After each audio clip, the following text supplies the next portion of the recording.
بسم اللہ الرحمن الرحیم۔ آج میں آپ سے حدیث کا ایک مشہور واقعہ بیان کرنے لگا ہوں۔ ایک اعرابی نبی کریم صلی اللہ علیہ وسلم کے پاس آیا اور اس نے اپنا اونٹ لینے کو کہا۔ یا رسول اللہ، میں آپ کا اونٹ ادھار لینا چاہتا ہوں۔ آپ صلی اللہ علیہ وسلم نے فرمایا، میں تمہیں قرض دوں گا، لیکن ایک شرط پر، تم اس کی اچھی طرح دیکھ بھال کرو اور اسے بحفاظت واپس کرو۔ اعرابی راضی ہوا اور اونٹ لے گیا۔ کچھ عرصے بعد اس نے اونٹ کو خراب حالت میں واپس کر دیا۔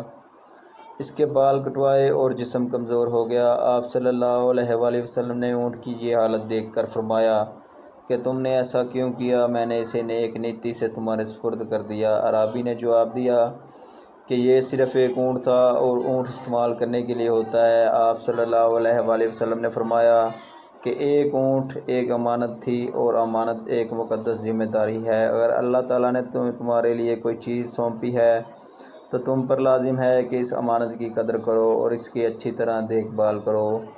ہمیں عزت کرنی چاہیے اور اللہ نے جو کچھ ہمارے سپرد کیا ہے اس کا اچھی طرح خیال رکھنا چاہیے۔ ہمارے اعمال کے نتائج ہوتے ہیں اور ہمیں اس بات کا خیال رکھنا چاہیے کہ ہم دوسروں کی جائیداد اور اعتماد کے ساتھ کیسا سلوک کرتے ہیں۔ یہ حدیث ہمیں قابل اعتماد اور ذمہ دار ہونے کی اہمیت سکھاتی ہے اور ہمارے اعمال اللہ کے ساتھ ہمارے کردار اور تعلق کو کیسے ظاہر کرتی ہے۔ اس حدیث مبارکہ سے یہ بات عیاں ہوتی ہے۔